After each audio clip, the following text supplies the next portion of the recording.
Captain Sarah Chun stood on the bridge of the Prometheus, watching the stars streak past through the massive viewport. The ship was humanity's crown jewel, a Titan-class warship stretching nearly 2 miles from bow to stern. Its dark hull bristled with weapons that could crack planets, and its engines burned with the power of a small star.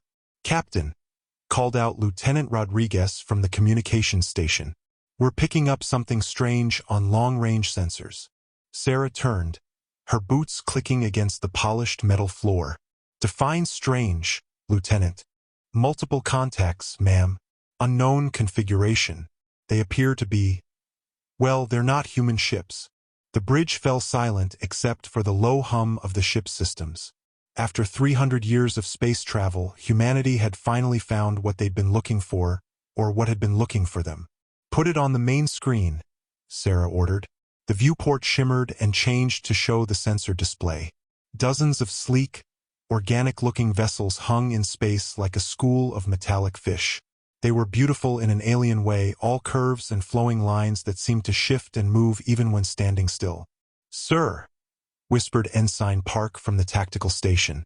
They're big. The largest one is almost as long as we are." Sarah studied the alien fleet. There were maybe 40 ships total, arranged in what looked like a defensive formation. "Any attempts at communication?" "Negative, Captain. They're just sitting there, watching us." "Range?" 200,000 kilometers and closing slowly. "They're matching our course and speed." Sarah felt her heart rate increase. This was it, first contact with an alien species. Everything humanity did in the next few minutes could determine whether this meeting ended in friendship or war. "All stop," she commanded. "Drop us out of warp. Signal general quarters, but don't power up weapons yet. Let's not give them the wrong idea." The Prometheus shuddered slightly as it dropped back into normal space. Red lights began flashing throughout the ship as the crew prepared for potential combat. Sarah could feel the tension on the bridge like a physical weight. "Lieutenant Rodriguez, open all communication channels. Broadcast on every frequency we have." "Channels open, Captain." Sarah took a deep breath. "This is Captain Sarah Chun of the Earth vessel Prometheus. We come in peace and wish to establish communication with your people. Please respond." They waited. Minutes passed with no reply from the alien ships. "Anything?" Sarah asked. "Nothing, ma'am. But their formation is changing. They're spreading out, like they're surrounding us." Sarah's jaw tightened. "Tactical, what's our situation?" Ensign Park's voice was tense. "The alien ships are taking up positions around us, Captain. If they wanted to attack, this would be a perfect setup. We'd be caught in a crossfire." "Sir," Rodriguez called out urgently, "I'm detecting massive energy buildups across their fleet. They're powering up what look like weapon systems." "Damn," Sarah muttered. "So much for peaceful first contact. All hands, battle stations. Power up the main guns and raise shields." Alarms blared throughout the Prometheus as the massive warship came alive. Gun turrets the size of buildings rotated into position. Energy shields flickered to life around the hull. The ship's fusion reactors roared to full power. "Captain," Park reported, "all weapon systems online. Shields at maximum. The ship is ready for combat." Sarah stared at the alien fleet on the screen. They were still powering up their weapons, energy readings climbing higher by the second. But something was wrong. They weren't moving into attack position. If anything, they seemed to be backing away. "Rodriguez, are you sure those are weapons they're charging?" The lieutenant checked his readings twice. "Positive, Captain. Massive energy buildups. Same signature patterns we'd expect from directed energy weapons." "Then why aren't they firing?" Before anyone could answer, the main screen flickered. Static filled the display for a moment, then cleared to show an alien face. Sarah's breath caught. The being looked almost human, but not quite. Its skin was pale blue, and its eyes were larger than a human's, with no visible pupils. When it spoke, its voice was translated by the ship's computers into English. "Human vessel," the alien said, and Sarah could hear fear in its translated voice. "We are Commander Zethka of the Altian Republic.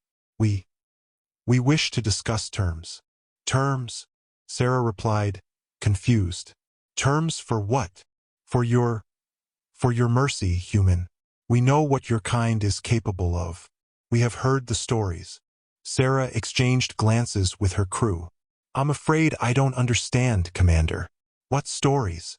The alien's large eyes seemed to grow even wider. The stories of the human war machine.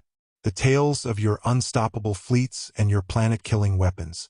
Of how you destroyed entire star systems in your expansion across the galaxy. I think there's been a misunderstanding, Sarah said carefully. We haven't destroyed any star systems. This is humanity's first contact with alien life. There was a long pause. The alien commander seemed to be conferring with others off-screen. When he turned back, his expression was even more fearful. You deny the destruction of the Krell homeworld? The glassing of the Vorthan colonies? The extinction of the hive mind collective? Commander, I have no idea what you're talking about. We've never heard of any of those species. Another pause. The alien's face showed what might have been confusion mixed with terror. But your ship, it radiates death. We can feel it from here. The very metal of your hull screams of violence and war. Sarah looked around the bridge, then back at the screen. Commander, this is a military vessel, yes. But we're explorers first, defenders second. We built this ship to protect ourselves as we explored the galaxy. We had no idea what we might find out here. Protect yourselves? The alien's voice rose in pitch. That vessel could destroy our entire fleet in minutes. It could crack our homeworld like an egg. And you call it protection? For the first time, Sarah began to understand. She turned to her tactical officer. Ensign Park, run a comparison between our weapon systems and theirs. Park's fingers flew over his console. After a moment, his face went pale. Captain, our main batteries output approximately 50 times more energy than their largest weapons. Our defensive shields could probably withstand their entire fleet firing at once. And our hull armor, ma'am, I don't think their weapons could even scratch our paint. Sarah closed her eyes for a moment. When she opened them, she looked back at the alien commander. Commander Zethka, I think I'm beginning to understand the problem. You're afraid of us because our ship is so much more powerful than yours. Afraid? The alien made a sound that might have been bitter laughter. Human, we are terrified. When our sensors first detected your vessel, half our crew fainted from the readings. Your ship doesn't just carry weapons, it is a weapon. Every line of its construction speaks of a species born for war. Sarah felt a chill run down her spine. She'd never thought about how the Prometheus might look to others. To humanity, it was their protector, their sword and shield among the stars. But to aliens who had never seen its like, Commander, may I ask what kind of conflicts your people have experienced? How do you typically fight wars? The alien looked puzzled. Wars? We have had disagreements, yes. Border disputes, trade conflicts, but actual war? Destruction of entire populations? That ended for us thousands of years ago. Most civilized species learned long ago that war is inefficient. But surely you have defenses? Military ships. Of course. But they are for defense against pirates, asteroid impacts, cosmic hazards. Not for what your vessel was clearly designed for. Sarah was beginning to get a clearer picture. Commander, when you detected our ship, what exactly did your sensors tell you? The alien consulted what looked like a crystalline device. Energy output equivalent to a Type 7 stellar furnace. Weapons capable of planetary bombardment. Armor that could withstand impacts from small asteroids. And most terrifying of all, evidence that this is not your only such vessel. Evidence. The construction techniques. The standardized components. This ship was built in a factory, human. You have built these things in quantity. Sarah's heart sank. Of course they had. The Prometheus was one of 12 Titan-class warships, with more under construction. To humanity, it represented safety in an unknown galaxy. To aliens, it must look like evidence of a war machine beyond their comprehension. Commander, she said carefully, I want you to understand something. Humanity has never encountered alien life before today. We built ships like this because we were alone and afraid. We didn't know what was out there, so we prepared for the worst. And now that you have found us? The alien asked quietly. Sarah made a decision that would change the course of history. Now we learn, we talk, we try to understand each other. And maybe we can help each other too. Help? The alien seemed incredulous. What could you possibly need from us? Your ship could conquer our entire sector. Knowledge, Commander. Wisdom. You said civilized species learned that war was inefficient. That's something we're still learning. Maybe you could teach us. The alien's expression shifted. For the first time, Sarah saw something other than fear in those large eyes. Hope, perhaps?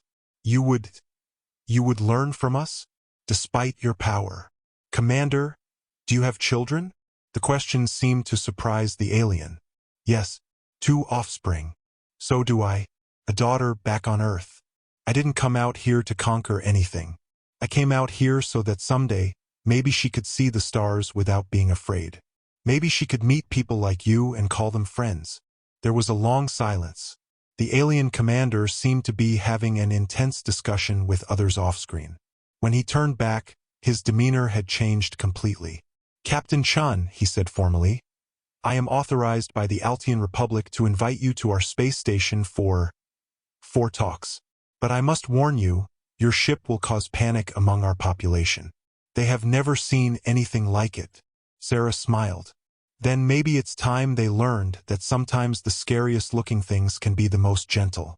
Would it help if we powered down our weapons? That would be appreciated, yes. You heard him, Sarah called to her crew.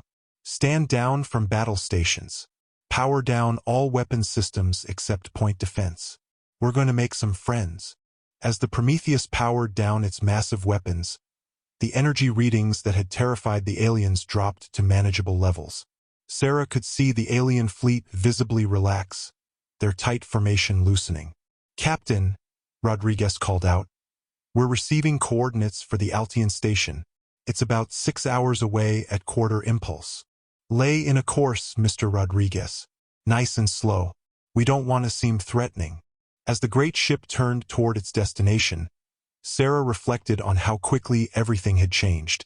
An hour ago, they'd been alone in the universe. Now they were part of something bigger, a galaxy full of life, full of potential friends and allies. Captain, Ensign Park said quietly, what do you think will happen when Earth Command learns about this? About how our ships affect other species? Sarah considered the question. I think, Ensign, that we're going to have to learn to build different kinds of ships. Ships for exploration, for friendship, for trade. We'll still need our warships, there are probably hostile species out there. But maybe we can learn to look a little less terrifying to the peaceful ones. The bridge crew nodded. It was a new beginning not just for humanity, but for the galaxy itself. 3 days later, Sarah stood in the observation deck of the Altian space station, looking out at the Prometheus floating nearby. The massive warship looked oddly peaceful with its weapons powered down, its hull gleaming in the light of the local star. It is still frightening, said Commander Zethka, standing beside her, but less so now that we know the hearts of those who command it. We're not the monsters you thought we were, Sarah agreed. No, but you are still dangerous. Perhaps that is not entirely a bad thing. There are threats in this galaxy. Species that did not learn the lessons of peace as we did. They prey on worlds like ours. Sarah looked at the alien commander. And now they'll have to deal with us. Zethka made what Sarah had learned was an Altian smile. Yes, I almost pity them. Through the station's communication system, Sarah could hear her crew working with Altian technicians, sharing star charts and cultural information. The beginning of a friendship that would reshape the galaxy. The Prometheus hung in space like a sleeping giant, its weapons silent but ready. Protector now, not a conqueror. And perhaps that made all the difference in the universe. Back on Earth, when the news arrived of first contact, the celebrations lasted for weeks. But the real celebration was quieter. happening in the depths of space where two species had met in fear and chosen friendship instead. The galaxy would never be the same. And maybe, Sarah thought as she watched alien children press their faces against the station's viewports to stare in wonder at the human ship, that was exactly what both species needed. In the end, humanity's greatest weapon had turned out to be something the aliens had never expected. The choice to be more than the sum of their guns and armor. The choice to be human in the best sense of the word. The Prometheus sailed on through the stars, carrying that choice with it wherever it went. And the galaxy was brighter for it. 6 months after first contact, Captain Sarah Chun found herself in a very different kind of meeting. The conference room aboard the Prometheus was packed with representatives from 7 different alien species, all sitting around a table that had been hastily modified to accommodate various body types and atmospheric needs. The Korthak Marauders hit 3 more systems last week, reported Ambassador Veltrin of the Hegemony Coalition, her crystalline form flickering with agitated light patterns. They're getting bolder. Our defense fleets can't keep up. Sarah looked around the table at the assembled aliens. In the months since meeting the Alteans, word had spread quickly through the galaxy about humanity's powerful ships.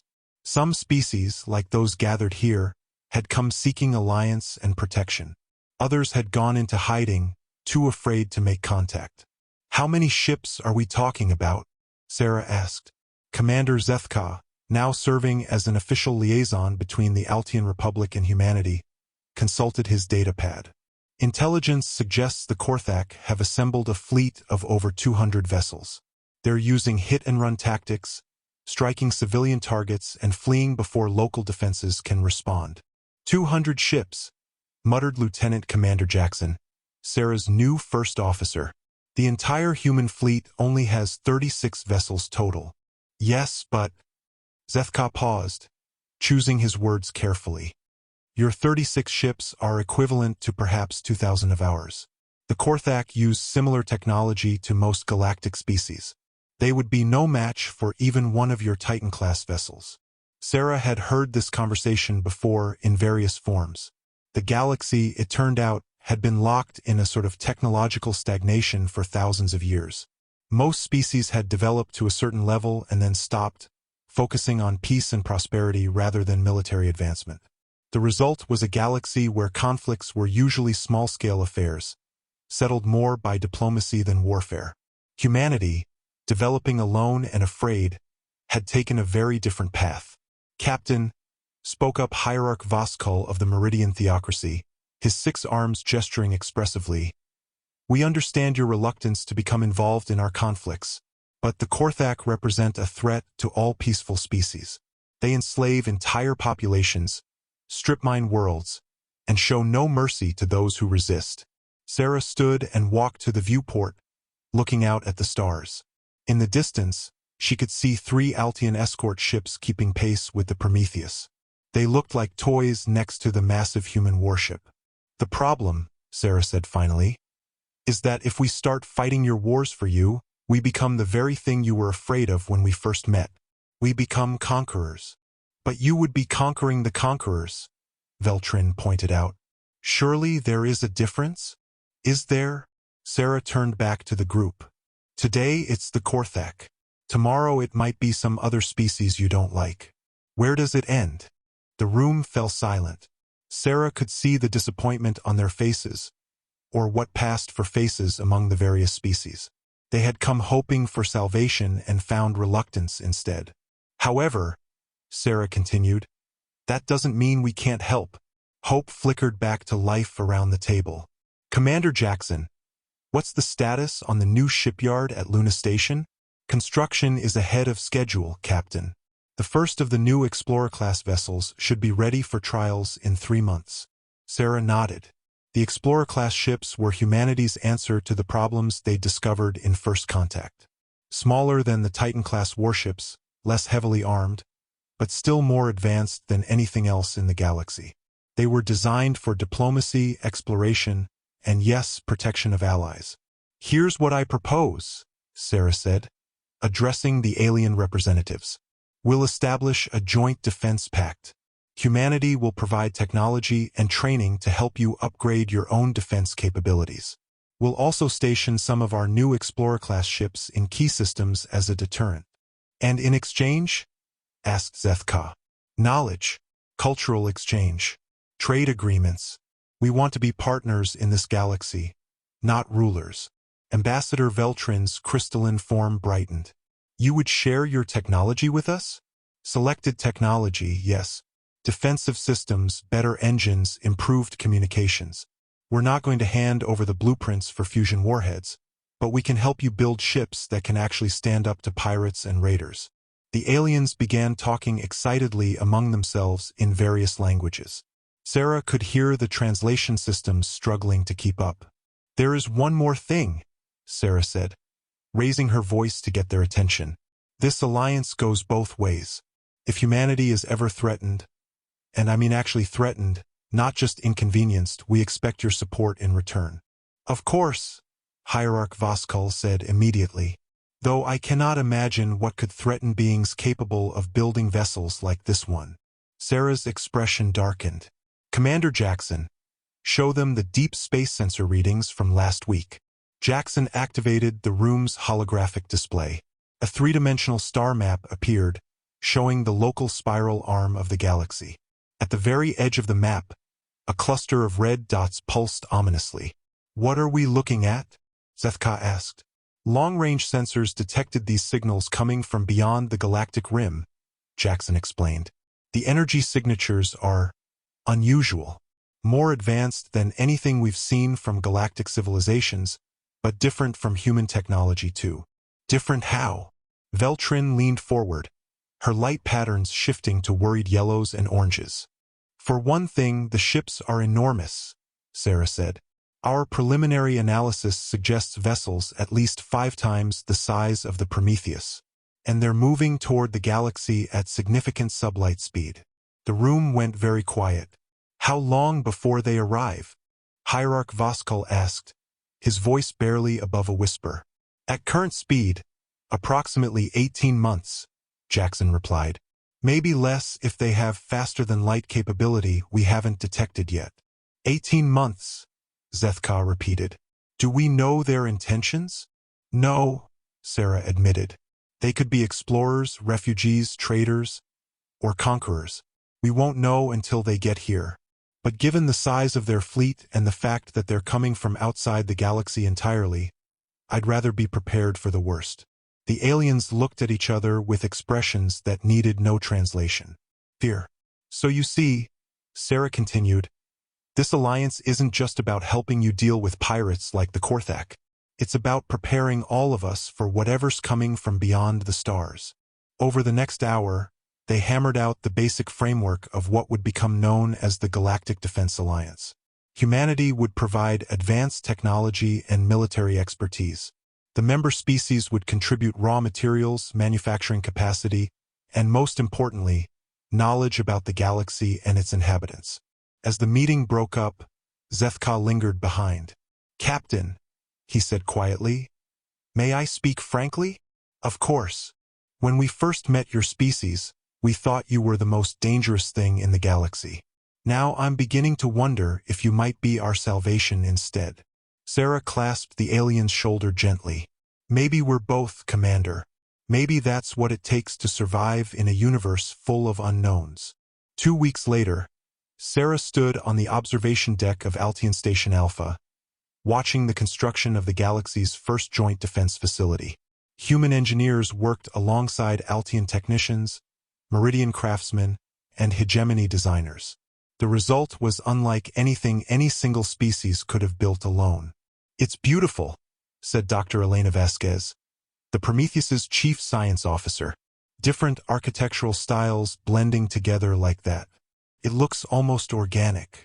It looks like hope, Sarah replied.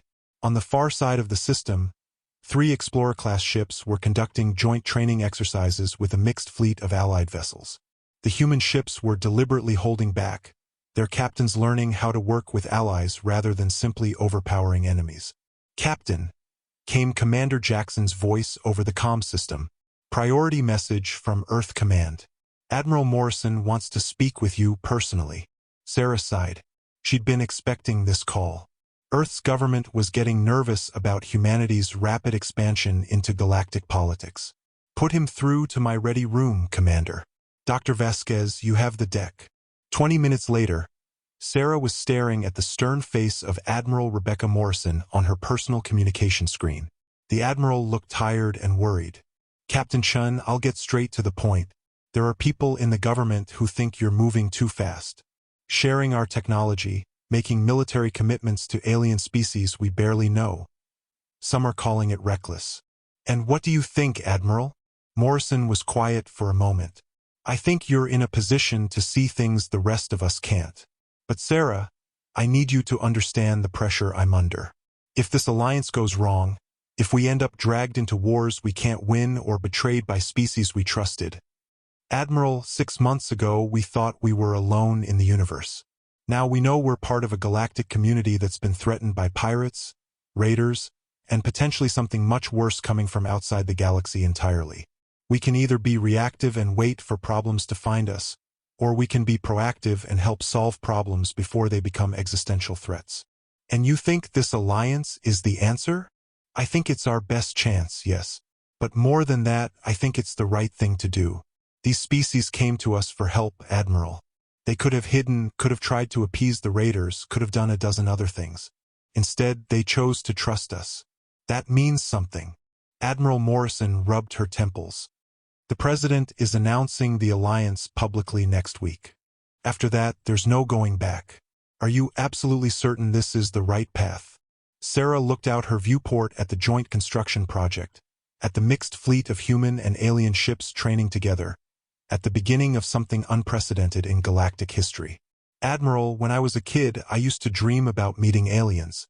I imagined all the amazing things we might learn from them, all the ways we might help each other. I never imagined they'd be afraid of us, or that we'd have to prove we weren't monsters. But maybe that's exactly what we needed. How so? Because it forced us to be better than we might have been otherwise. We could have conquered half the galaxy by now if we'd wanted to. Instead, we're building something new. Something where strength is used to protect rather than dominate. Admiral Morrison smiled for the first time in the conversation. You sound like your father, Sarah. He always believed humanity's greatest strength was our ability to choose who we wanted to be. He was right, Admiral. And I choose to believe that 18 months from now, when those unknown ships arrive at the edge of our galaxy, they'll find not a collection of scared, isolated species, but a united alliance ready to meet whatever comes with both strength and wisdom. I hope you're right, Captain, for all our sakes. As the communication ended, Sarah returned to the observation deck. The construction project was proceeding ahead of schedule, and she could see shuttle traffic moving between human and alien ships as crews continued their joint training exercises. In 18 months, they would face the unknown together. Whatever came from beyond the galaxy would find not the scattered, frightened civilizations that had existed before humanity's arrival, but something new and stronger. The galaxy was changing, and Sarah Chun had a front-row seat to watch it happen. More importantly, she was helping to shape what it would become. The stars had never looked brighter. 15 months later, Captain Sarah Chun stood in the command center of Alliance Station 1, watching the largest military operation in galactic history unfold on the tactical display. The Korthak marauders had made a critical mistake. They had attacked a human colony. Status report. Sarah called out to the mixed crew of humans and aliens working at various stations around the command center. The Korthak fleet has taken position around New Geneva, reported Commander Zethka, now wearing the insignia of Alliance intelligence. 230 vessels, just as our sources predicted. They've begun bombardment of the outer settlements. Sarah's jaw tightened. New Geneva was one of humanity's newer colonies, established just 3 years ago.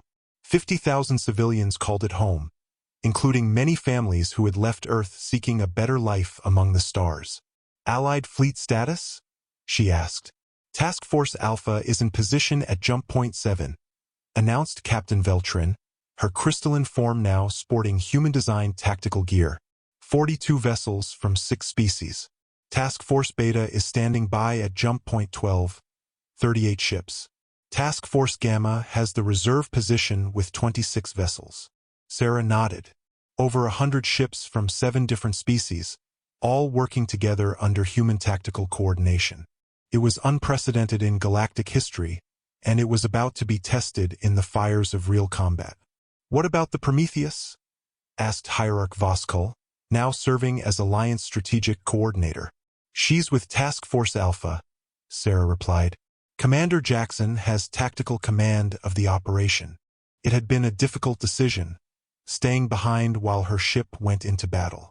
But Sarah's role had evolved beyond commanding a single vessel. She was now Supreme Allied Commander, responsible for coordinating not just this battle but the defense of dozens of worlds across the galaxy. Incoming transmission from Commander Jackson, announced Lieutenant Clara, an Altian communications officer. The main screen flickered to life, showing the bridge of the Prometheus. Commander Jackson looked calm and confident, despite the magnitude of what they were about to attempt. Command, this is Jackson. All task forces report ready. Korthak fleet is maintaining position around New Geneva. They appear to be landing troops on the surface. Sarah felt her anger rise. The Korthak weren't just raiders, they were slavers. Every minute they spent on New Geneva meant more innocent people being captured or killed. You are authorized to commence Operation Unity, Sarah said formally. Bring our people home, Commander. Understood, Command. Beginning jump sequence now. The screen switched to a wide tactical view showing the New Geneva system. For a moment, everything was quiet. Then space began to ripple as over 40 ships materialized simultaneously around the Korthak fleet. The effect was immediate and devastating. The Korthak had been expecting to face whatever pathetic defense force New Geneva might have mustered. Instead, they found themselves surrounded by the most advanced fleet ever assembled in the galaxy. Task Force Alpha has engaged, Clara reported. Korthak fleet is... They're trying to scatter. On the tactical display, Sarah could see the battle unfolding in real time. The Prometheus had positioned itself directly between the Korthak fleet and New Geneva, its massive bulk shielding the planet from enemy fire. Around it, Alliance ships were moving in perfect coordination, cutting off escape routes and methodically dismantling the raider fleet. It's beautiful, whispered Dr. Vasquez, who had requested to observe the battle. Look how they're working together. 6 months ago, most of these species had never seen each other's ships. Now they're fighting as one fleet.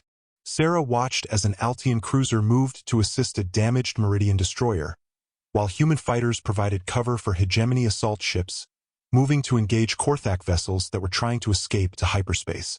Command, this is Jackson, came the voice from the Prometheus. Korthak fleet is breaking apart. Most of their ships are surrendering. We've identified the flagship, massive vessel heavily armored. It's making a run for the planet. Sarah's eyes found the enemy flagship on the display. It was larger than most Korthak vessels, bristling with weapons and covered in crude armor plating. As she watched, it broke away from the main battle and dove toward New Geneva's atmosphere. They're going to crash into the colony, Zethka said grimly. A ship that size would devastate the entire settlement. Not if we stop them first, Sarah replied. Jackson, intercept that flagship. Do whatever it takes. Already on it, Command. On the screen, the Prometheus broke away from the main battle and pursued the Korthak flagship. The two massive ships raced toward the planet, energy weapons lighting up the space between them. The Korthak vessel was fast, but the human ship was faster. Prometheus is firing, Clara announced unnecessarily. Everyone could see the brilliant lances of energy reaching out from the human warship's main batteries. The Korthak flagship's shields flared and collapsed under the assault. Secondary explosions began rippling along its hull as the Prometheus's weapons found their mark. But the enemy ship continued its suicidal dive toward the colony. Jackson, you need to stop that ship now, Sarah called out. Working on it, Command. Switching to kinetic penetrators. Sarah watched as the Prometheus unleashed a different kind of weapon, solid projectiles accelerated to incredible velocities by magnetic fields. The tungsten rods punched through the Korthak flagship's hull like it was made of paper. The enemy ship began to break apart, but it was still falling toward New Geneva. Pieces of burning wreckage were going to rain down on the colony regardless. All ships, this is Jackson. We need tractor beam assistance to alter the debris field trajectory. Anyone with heavy-duty tractors, move to support positions now. What happened next would be remembered as one of the finest moments in Alliance history. Ships from 6 different species moved into position around the falling wreckage, their tractor beams working in perfect coordination to deflect the debris away from populated areas. Debris field has been successfully diverted, Clara reported. Impact zone is now in the uninhabited northern continent. No threat to civilian populations. Cheers erupted throughout the command center. Sarah allowed herself a small smile as she watched the tactical display. The Korthak fleet was finished. Most ships destroyed or surrendered, their leaders captured or dead. Final casualty report, she called out as the cheering died down. Alliance losses, 3 ships destroyed, 7 heavily damaged, 42 crew members killed, 116 wounded, Zethka announced. Korthak losses, total fleet destruction or capture, estimated casualties in the thousands. Sarah nodded grimly. Victory, but not without cost. 42 Alliance personnel had given their lives to save New Geneva. She would have to write letters to their families, explain why their sacrifice had been necessary. What about the colony? She asked. Search and rescue operations are underway, Voskal reported. Preliminary reports suggest most civilians were able to reach the underground shelters before the attack began. Casualties appear to be light, considering. Good. Commander Jackson, excellent work. Begin recovery operations and prisoner processing. I want every Korthak raider accounted for. Understood, Command. Prometheus out. As the immediate crisis passed, Sarah found herself reflecting on what they had accomplished. Not just the military victory, but what it represented. 7 different species had worked together to protect innocent lives, sharing tactics and technology in a way that would have been impossible just 2 years ago. Supreme Commander, Clara announced, we're receiving congratulations from across the galaxy. The Centauri Republic, the Outer Rim Coalition, even the isolationist Crystalline Confederation are praising the Alliance's actions. Any word from the species that haven't joined us yet? Sarah asked. Several are requesting diplomatic meetings, Zethka replied. The victory at New Geneva has apparently convinced them that the Alliance is more than just human military dominance with alien support. Sarah understood what he meant. There had been concerns throughout the galaxy that the Alliance was simply humanity's way of controlling other species through superior firepower. Today's battle had proven otherwise. Human ships had been powerful, yes, but victory had only been possible through genuine cooperation and coordination between all member species. Schedule the diplomatic meetings, Sarah decided. The more species we have working together, the stronger we'll all be when the real threat arrives. 3 days later, Sarah was back aboard the Prometheus, standing in the ship's memorial garden. 42 new names had been added to the wall, Alliance personnel from 5 different species who had died defending New Geneva. Human names sat next to Altian designations, Meridian per symbols, and hegemony light patterns. They fought well, Commander Jackson said quietly, joining her in front of the memorial. The integration training paid off. I've never seen crews work together so smoothly. Any regrets about not using the full power of our weapons?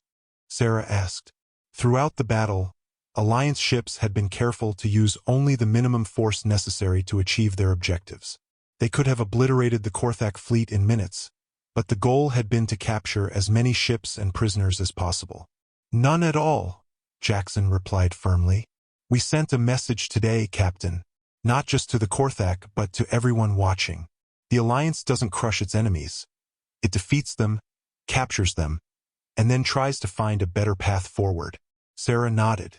Intelligence reports suggested that the Battle of New Geneva was being studied by military leaders across the galaxy. Some were impressed by the Alliance's restraint and cooperation. Others were undoubtedly trying to figure out how to counter their tactics. Speaking of messages, Jackson continued, we've been monitoring long-range sensors. Those unknown contacts from beyond the galaxy. They've accelerated. New estimate puts their arrival at 6 months. Not the 3 we originally calculated. Sarah felt a chill run down her spine.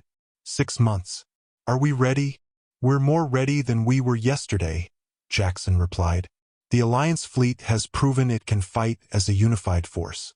We've got new technologies being deployed, better coordination systems, improved training programs. But Captain, those contacts are huge. If they're hostile, then we'll face them the same way we faced the Korthak, Sarah said firmly. Together, with courage, wisdom, and the knowledge that we're fighting for something worth defending. As she spoke, Sarah looked out through the Memorial Garden's transparent aluminum windows at the Alliance fleet regrouping around New Geneva. Human ships worked alongside alien vessels, their crews celebrating together, mourning together, planning together. Whatever was coming from beyond the galaxy would find a very different target than the scattered, frightened civilizations that had existed before humanity's arrival. They would find the Alliance, united, determined, and ready to defend their home. The test of fire had been passed. Now it was time to prepare for the final examination. 6 months and counting.